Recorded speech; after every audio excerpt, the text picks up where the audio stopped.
Who is New Mexico State? All you need to know before we get ready to row. It is time for week 1. Football is here. Hey, You are Locked On Golden Gophers. No matter what we're going to do here, we're just going to keep rowing. Your daily podcast on the Minnesota Golden Gophers. However it turns out, we're just going to keep rowing. Part of the Locked On Podcast Network. Your team every day. We're just going to keep rowing, and keep rowing.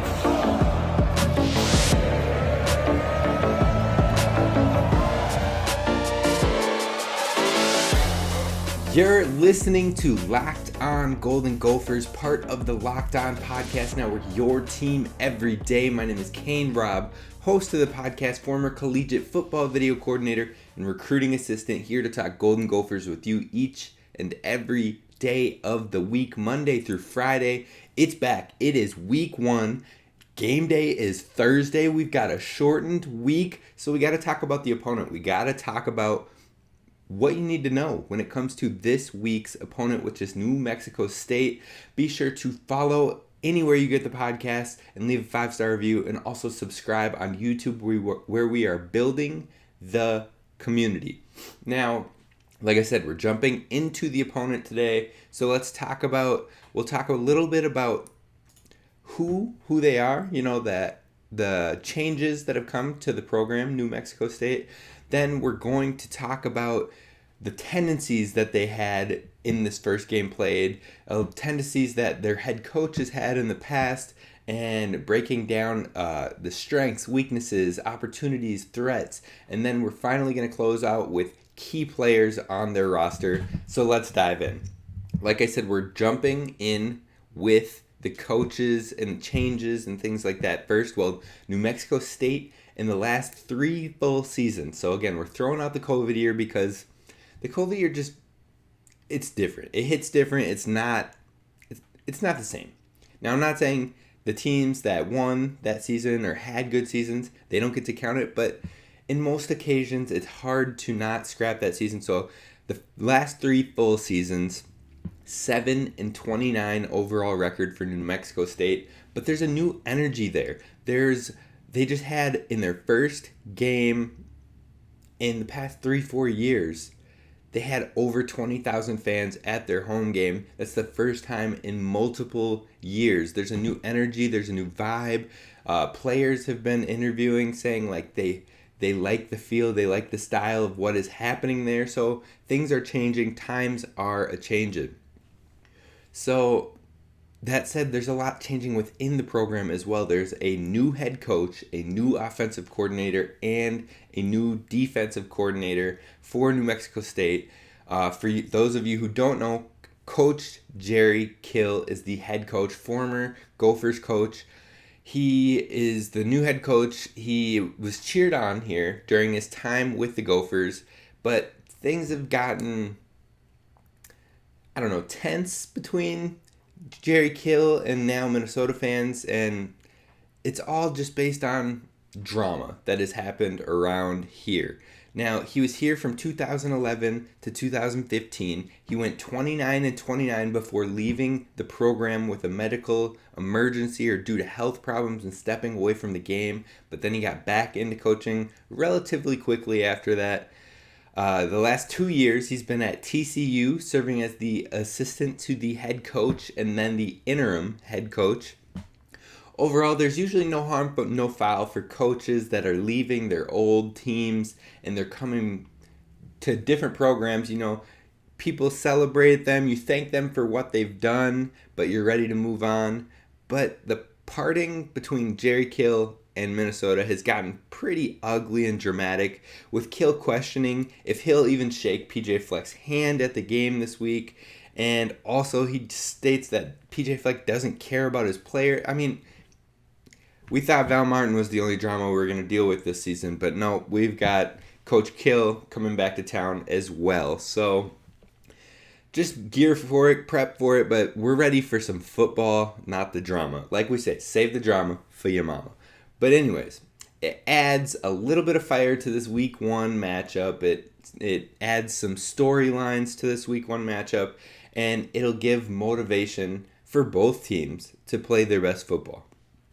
Now, the offensive coordinator is Tim Beck. He followed Coach Kill from TCU, where they had some time shared together. But besides at TCU, Tim Beck has coached at Pittsburgh State in Kansas. Not Pittsburgh like Pennsylvania, but Pittsburgh, Kansas, without the H. And he coached at a D2 school there. That's Pittsburgh State. Sorry about that. From 1987 to 2019. He coached there in some capacity during that long, over 30-year span. And then the defensive coordinator is Nate Dreiling. He served as the defensive run game coordinator and the inside linebackers coach for the FCS. My bad again, whatever. FCS school, Southeast Missouri State. And prior to that, he had spent a year and a half with Oregon under Coach Mario Cristobal as a defensive assistant. And he also served 3 years as a coach at Pittsburgh State with Tim Beck. So they have some experience together prior to this experience as well. So lots of changes. And how will that affect the impact of this game? How did it turn out for their game this past Saturday in week 0? We're going to talk about that next. But first, let's talk about a message from our friends over at the NHTSA. Are you one of those people who thinks it's okay to drive stoned? What's the worst that can happen? You end up driving below the speed limit. It's no big deal, right? Wrong. The truth is, your reaction time slows way down when you're high. You not only put yourself in danger, but everyone around you. Talk about a buzzkill. Stop kidding yourself. It's not okay to drive high. If you've been using marijuana in any form, do not get behind the wheel. If you feel different, you drive different. Drive high, get a DUI. Alright, so thank you for tuning in to Locked On Golden Gophers, part of the Locked On Podcast Network, and thank you for making us your first listen when it comes to daily Gophers sports. So we're going to get into the opponent breakdown. We're talking New Mexico State all day today. Tomorrow, we will talk about key players for the Gophers in this matchup and things we need to do to walk out with the win. And then Wednesday, we'll give any injury updates we have. We'll be kind of flying on some different topics on Wednesday. Then Thursday, I'll have a guest on, and we will be doing something a little fun, talking about over-unders, talking about props and lines, and some good stuff there. And I think you'll really enjoy the guests. So it's a good week. And we are going to have a good time. But let's jump back into this opponent breakdown. So let's jump into those tendencies and the analysis. Gophers, when Coach Kill coached the Gophers were ranked in the top 5 among the Big Ten teams in rushing attempts per game during Kill's time here. So 5 times they got into the top 5. Now, in game 1 with his team, with New Mexico State, his new team, the run pass, so the difference between the number of run plays and the number of pass plays, he had 42% run plays and 58% pass plays. Now, that's not saying that he wants to pass the ball more than what we saw with the Gophers, but what it is saying is that New Mexico State wasn't running well early on. They were only averaging about 3.4 yards a carry on 25 attempts, on top of they were losing 17-2 within the second quarter, and they had to start throwing the ball to try to get back into it. Now, if we're looking at the strengths, the weaknesses, the opportunities, and the threats, the strengths for this team, this New Mexico State team, there isn't a lot of recent film on them. So their team and their coaches, there's not a lot out there for us to prep for this week. Now, luckily, we did have the week 0 Saturday game that they played in. If they wouldn't have played in that game, we honestly wouldn't have had any idea. We had very minimal idea on what their personnel looks like as far as who's playing what roles and what their style may be, what their system may be, how their formations are. Excuse me, I got cotton mouth right now. And so there would have been a lot of question marks, and there still are some question marks just because they played one game. They know they're playing one game on a short week, so they're not going to try to show everything that they want to roll out against the Gophers, especially when Coach Kill has extra motivation to try to beat his old team. So we still don't have everything they're looking for. If anything, no team would really do this. Most teams really wouldn't do this.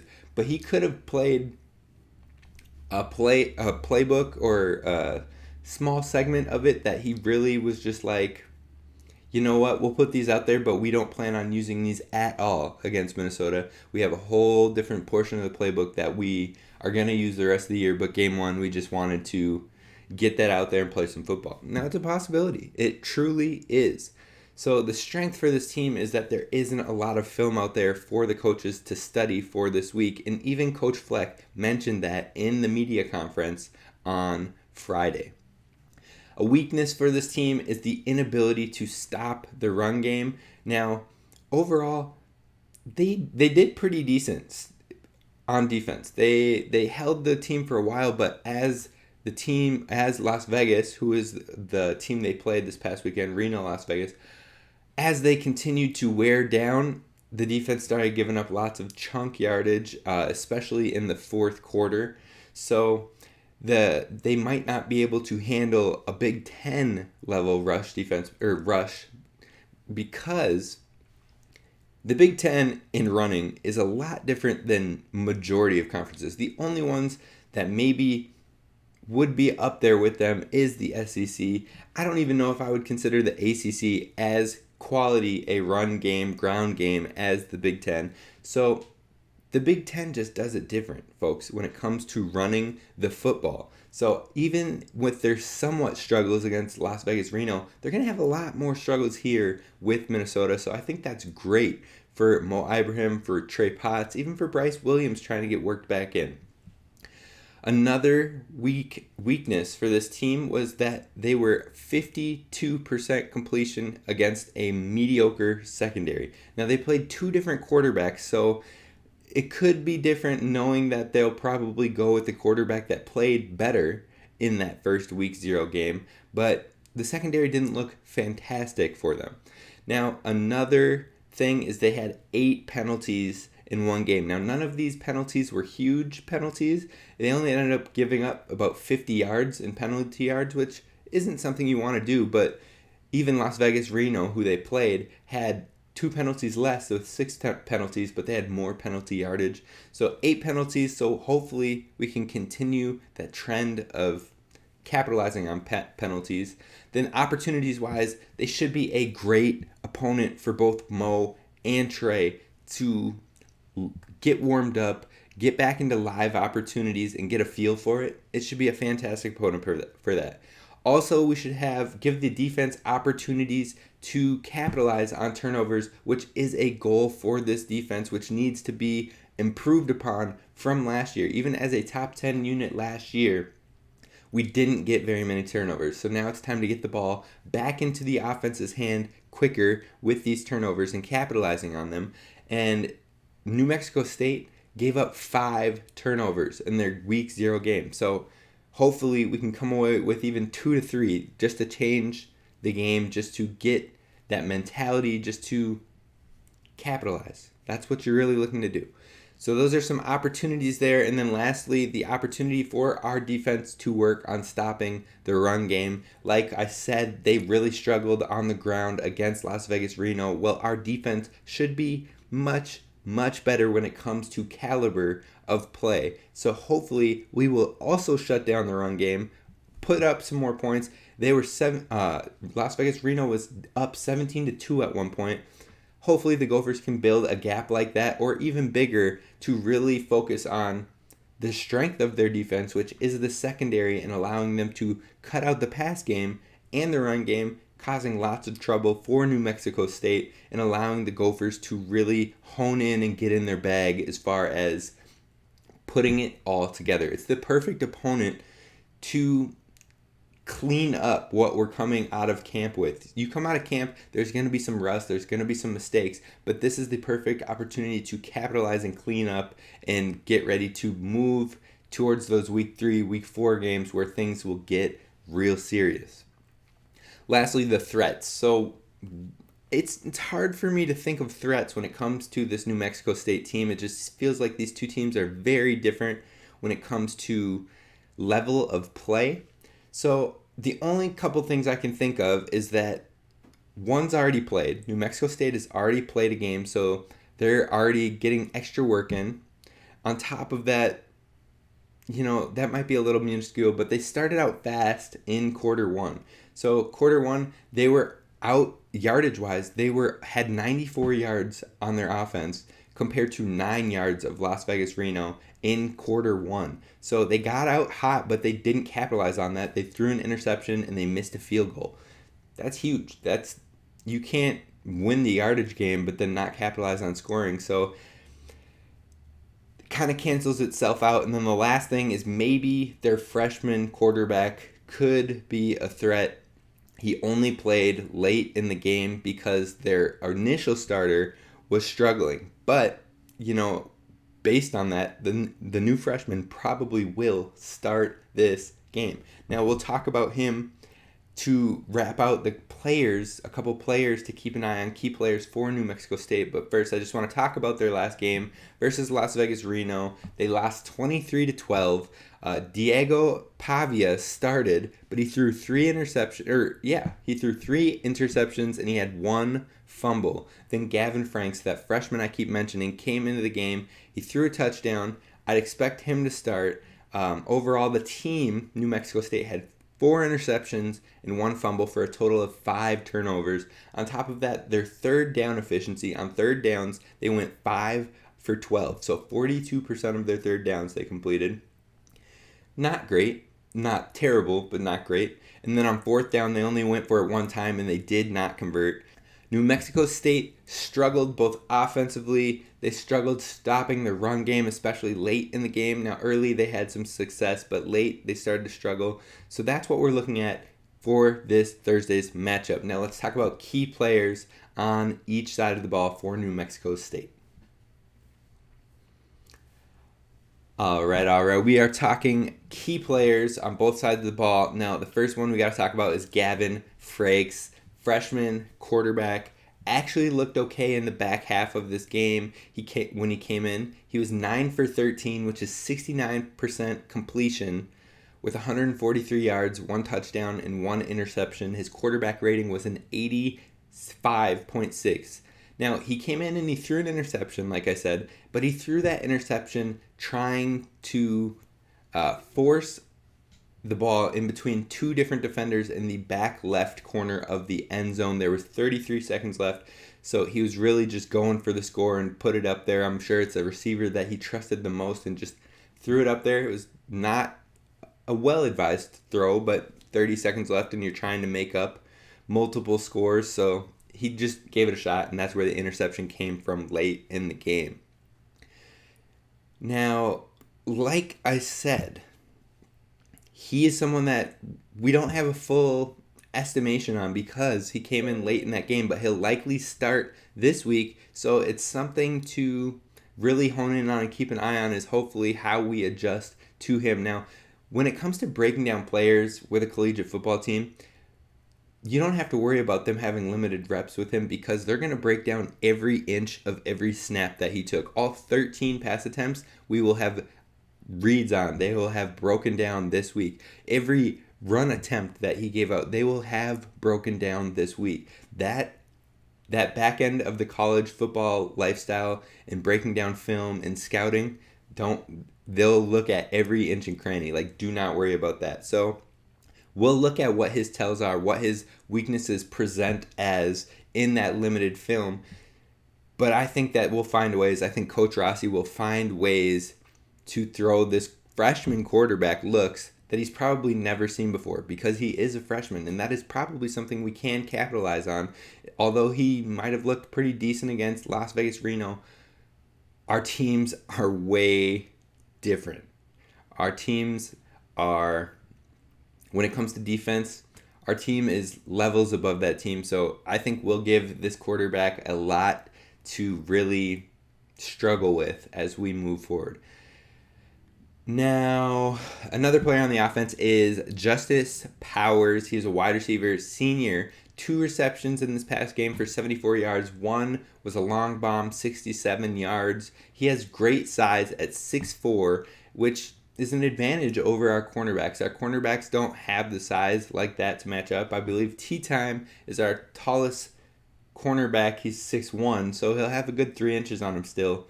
We'll see if that is an advantage at all, but I expect our guys to be more physical, more aggressive, and really attack the ball, so I'm not too worried overall. Cordell David is another, and the last guy we're going to talk about on the offensive side. He's a junior. He's a wide receiver. He had 7 receptions, 56 yards, and a touchdown. Their only passing touchdown of the game went to Cordell David. He also saw the most targets on their team, and he is 6'3", 195. So they do have some big wide receivers, but again, I don't think it's anything that our secondary cannot handle. Now let's flip to the defensive side of the ball where we'll talk about 2 players that stood out for New Mexico State Aggies. Bryce Jackson was the first one. He is a defensive back. He is a safety, a senior. He had 8 tackles. He led the team. The team overall had 50 tackles, so he almost had 20% of their tackle production. Plus, he had a pass breakup. He wears number 32, so you can keep an eye on him when he's on the field. He's the second highest graded safety on PFF from that week 0, from the first week of games. He had an 80.1 in coverage, so he was pretty solid for them overall.